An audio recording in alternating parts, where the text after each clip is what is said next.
माननीय हिंदू हृदय सम्राट बाळासाहेब ठाकरे यांच्या स्मृतिदिनी 17 नोव्हेंबर पासून आझाद मैदान येथे बेमुदत आंदोलन सार्वजनिक आरोग्य खात्यातील DS कंत्राटी कर्मचाऱ्यांच्या अन्यायाविरोधात त्याच्यावर कारवाई करण्यासाठी आंदोलन सुरू केलेलं आहे। आता दुसरा दिवस आहे। या आंदोलनामध्ये आमचे सर्व म्युनिसिपल कर्मचारी कामगार संघाचे पदाधिकारी आमच्या बरोबर आहेत। अध्यक्ष, जनरल सेक्रेटरी आमचे सर्व पदाधिकारी आमच्या सोबत आहेत। महत्त्वाचं म्हणजे की आजचं जे आंदोलन आहे, आता दुसरा दिवस आहे, त्यामध्ये की आमची जी मागणी आहे कामगार सेनेची की ठेकेदारावर कारवाई करून मुंबई महानगरपालिकेमध्ये कंत्राटी पद्धतीने NHMच्या राष्ट्रीय शहरी आरोग्य अंतर्गत यांना काम देण्यात यावं, ही मागणी प्रशासनाने हेल्थ डिपार्टमेंट DMC साहेबांनी मान्य केलेली आहे।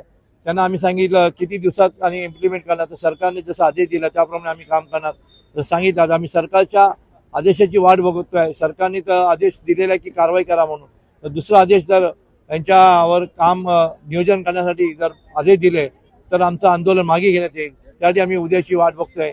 आज आंदोलन आता तूर्त आम्ही स्थगित केलं। उद्या पुन्हा 11 वाजता इथे आझाद मैदानमध्ये येणार आहोत। सरकारला माननीय मुख्यमंत्री आणि आरोग्यमंत्री साहेबांना भेटायला जाणार आम्ही। धन्यवाद। नमस्कार, मी प्रणाली जठार। मी गेल्या 2016 पासून NUHM अंडर काम करत आहे।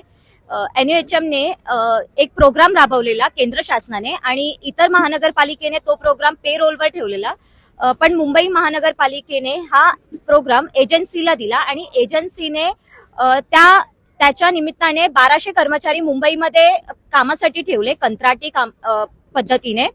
पण आम्हाला हे कंत्राट पद्धत नको आहे आणि जर असेल तरी आम्हाला ही एजन्सी नको आहे।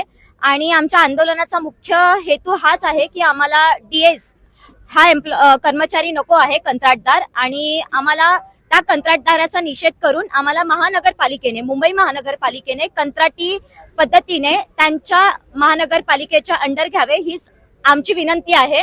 आणि हे काम प्लीज लवकरात लवकर झाले पाहिजे। बस, धन्यवाद।